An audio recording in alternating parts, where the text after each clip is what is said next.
en su agenda económica hoy con el licenciado Luis Reyes. Vamos a aprovecharlo en todo. Se quedó una pregunta en el aire y no vamos a invertir el tiempo en repetirla. Continúe con el planteamiento.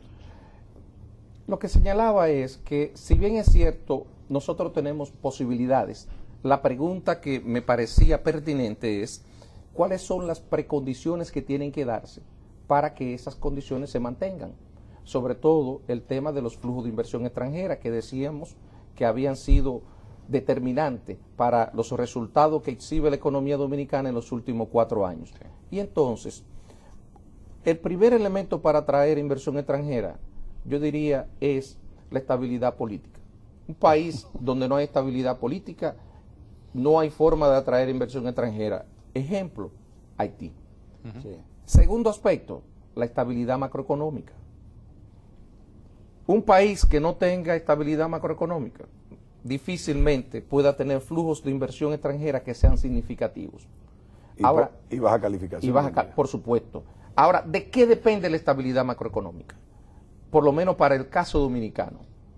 Lo que nosotros vemos es que el Banco Central, que por cierto ha hecho un excelente papel en términos de cumplir con los objetivos que le establece la ley, en términos de control de la inflación, pero el Banco Central tiene una debilidad intrínseca, el problema de los balances acumulados, los pasivos que tiene en su balance, y las pérdidas cuasi fiscales que le genera esa situación, y eso tiene que ser asumido por el gobierno.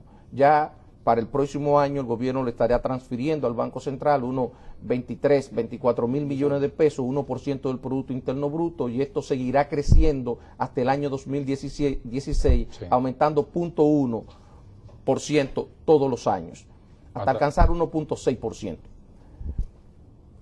Pero por otra parte, nosotros hemos entrado en una fase de endeudamiento, y no solamente una fase de endeudamiento, sino hay toda una tendencia mundial que se ve en los países de Europa, sí, que se ve en otras economías, una tendencia a lo que se llama consolidación fiscal. ¿Qué es la consolidación fiscal? Consolidación fiscal no es más que impulsar políticas fiscales que sean sostenibles en el tiempo, que aseguren el repago de las obligaciones futuras del Estado. Para eso se necesita, en algunos casos, como hizo España. Ustedes recordarán que en un momento determinado, cuando los mercados acosaban a España y le llevaban prácticamente al abismo, los partidos mayoritarios se pusieron de acuerdo y aprobaron una ley para regular el endeudamiento o el déficit público. Es un acuerdo político. Un acuerdo, es que eso fue una modificación constitucional, y como todas las medidas de carácter constitucional son acuerdos políticos. Y fue un acuerdo, yo diría, político en interés de salvar a España de la catástrofe. Porque llegó un momento donde el spread de los bonos que colocaba España, señores, se estaban aproximando a lo que está pagando República Dominicana. Y para el nivel de deuda de España, cuando paga, por ejemplo, 6% sí, de spread por la colocación de, 4% de spread y 6% en total por la colocación de instrumentos financieros del Tesoro, esos son niveles que son sencillamente, para cualquier economía desarrollada, sí, son insostenibles. Sí. Entonces, en respuesta a eso... El promedio en esos países es entre un 1 y un 2%. Así es. Cualquier cosa que pasa de 3% ya comienza a preocupar, y 5 o 6 realmente es un escándalo. Lo mismo pasa con Italia. Sí. Entonces, ante ese escenario, hubo una decisión, un pacto político del PSOE, del PP, y modificaron la Constitución para establecer una regla fiscal. Una regla fiscal que traza una senda en términos del manejo de los déficits públicos y del endeudamiento, que es la contrapartida de los déficits. Déficit existe, incluso para los amigos televidentes, el déficit es igual al nivel de financiamiento que tiene un gobierno.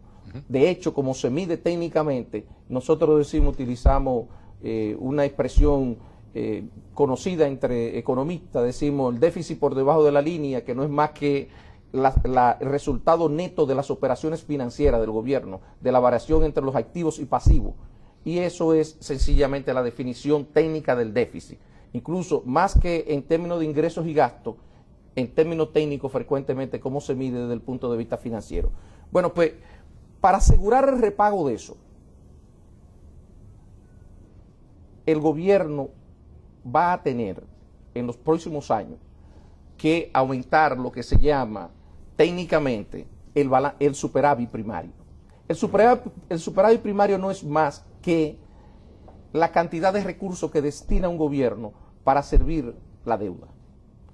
Y lo menos que se pide que un gobierno genere un superávit primario, ese es el punto, digamos, mínimo, que le asegure el repago de los intereses de la deuda, porque de lo contrario se estaría endeudando para pagar los intereses, y eso es insostenible. Correcto. Entonces, ¿qué pasa con la situación dominicana? Que en el año 2013 y 2014 las obligaciones de deuda se disparan de una manera considerable, y al dispararse de una manera considerable, el gobierno va a tener que ir desde el año 2012 a una situación de superávit primario mayor, que lo va a dejar con menos recursos para hacer frente a inversiones sociales y a otra cosa, como forma de garantizar la estabilidad, no solamente ya en términos de las implicaciones fiscales, sino de las implicaciones monetarias, porque podría llegar a una situación, si no se consolidan las cuentas fiscales, en la que el gobierno no pueda cubrir las obligaciones que tiene con el Banco Central. Yo te quiero interrumpir porque yo precisamente para ti tenía una pregunta que en cierta manera tú la estás contestando sin que se te haga la pregunta en tu exposición, que precisamente en el mundo completo hay un problema de déficit fiscal. Yo no sé en cuántos países no hay déficit fiscal, basado en la definición que tú haces conceptualmente. De hecho, pongo un ejemplo. Costa Rica, que siempre lo vemos como un país económicamente bien manejado, tiene en estos momentos 6% del Producto Interno Bruto como déficit fiscal. Ante la gran demanda de la población propia de cada país sobre las inversiones sociales, y con este déficit fiscal, tendrá siempre, por lo menos en los próximos 3 años, cada país tener una política de endeudamiento, diríamos, racional o lo que sea, porque no le veo forma. O sea, como habiendo crecimiento en cada uno de los países, aunque 1 3%, por ejemplo, en América Latina tenemos 3.7% proyectado que finalice el año 2011, aquí 4.5%, por encima de ese promedio. Aún habiendo crecimiento sostenido por 5, 6, 7 años, tenemos un déficit fiscal. Significa que no estamos recuperando o no estamos cumpliendo con la meta de recuperación tributaria. ¿Qué tienen que hacer entonces los países, Luis? Colocarnos por encima de la línea. Aquí hay varias cosas. Qué bueno que pone el tema sobre la mesa. Mira, en realidad República Dominicana ha ido avanzando. Incluso yo siento que el gobierno, la administración de gobierno actual no ha sido todo lo efectivo en explicar a la población los logros que ha tenido. Así es. Hasta el año 2007, del 2005 al 2007, el país fue eliminando los déficits, concluyó el año 2007 con un ligero superávit. Muy ligero, pero superávit. Se habían eliminado los déficits. Luego, como resultado de la crisis, y podríamos hablar incluso de las ineficiencias que caracterizan a veces las políticas públicas dominicanas, se fue generando déficit creciente. Y en el año 2010, ya en el marco del acuerdo con el fondo, en el año 2009 todos sabemos con una política expansiva de gasto auspiciada por el Fondo Monetario Internacional y otros organismos multilaterales, y a partir del año 2010, del segundo semestre, se inició un proceso de consolidación fiscal. Y efectivamente, aunque la gente resalta mucho las desviaciones que se producen en el marco del cumplimiento de las metas establecidas en el acuerdo con el Fondo Monetario Internacional, en realidad la mayoría de esas desviaciones, si no todas, se produjeron como resultado de el aumento en la transferencia que tuvo que hacer en cada caso el gobierno al sector eléctrico. Sí. Al sector eléctrico, incluyendo este año. Si ustedes le quitan, por ejemplo, en el año 2011, la transferencia que están previstas al sector eléctrico, sobre todo las no contempladas en el presupuesto, y aunque la hubiesen contemplado en el presupuesto, yo dudo que los montos que van a concluirse este año se hubiesen previsto por lo menos en esa magnitud. Entonces, el gobierno central ha hecho un esfuerzo por disminuir el nivel de déficit. Y si se toma el Banco Central, se verá que el Banco Central partió de un nivel de 1.5% de déficit en términos de cuasi fiscal, y eso lo ha reducido aproximadamente un 1%. En total, nosotros tuvimos 3.5% de déficit en el año 2009 y ya en el año 2011 teníamos proyectado, la meta era 1.6 y aunque no se alcanza el 1.6, será significativamente más bajo que el 3.5 que teníamos en el año 2009. Pero quiero referirme rápidamente a la última parte de tu pregunta, donde tú señalabas de tu inquietud, donde señalaba, bueno, hay economías que tienen 6% de déficit de déficit fiscal. Citaba el caso de Costa Rica, que es un caso que todos nosotros conocemos, sobre todo por el tema de la seguridad social. Las presiones en la seguridad social han hecho que tradicionalmente esa economía opere con niveles de déficit fiscales muy altos. Mira, el problema es que la situación hay que verla caso a caso. La economía dominicana es una economía que para bien o para mal se ha integrado a los mercados financieros internacionales. Y al integrarse a los mercados financieros internacionales está obligado a una forma de actuación. Y esto es una cosa que yo quiero destacarlo porque también cualquier otra administración de gobierno que surja tiene que entender eso. Tiene que entender que la economía dominicana ya es una economía integrada a los mercados financieros internacionales y que por tanto eso le genera una serie de obligaciones y de forma de comportamiento frente a esos inversionistas internacionales que puede ser distinta de la que pueden tener economías como Costa Rica.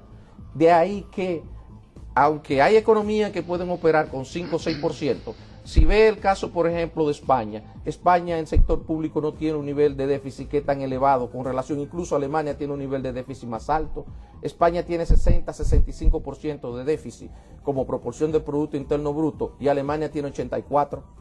Y sin embargo los mercados tienen asediado a España. ¿Por qué? Porque lo que hay que analizar es la capacidad de repago que tiene el Estado español. Exacto. Y hay que ver también cuál es el perfil de la deuda.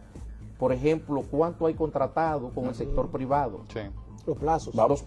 Los plazos, el perfil de la deuda. Hay que ver todas estas cosas para uno hacer un juicio sobre la posibilidad de financiar mayor o menor niveles de déficit. Vamos a hacer una segunda interrupción y vamos para el tercer segmento. Nos vemos ahora, amigos, no nos cambien.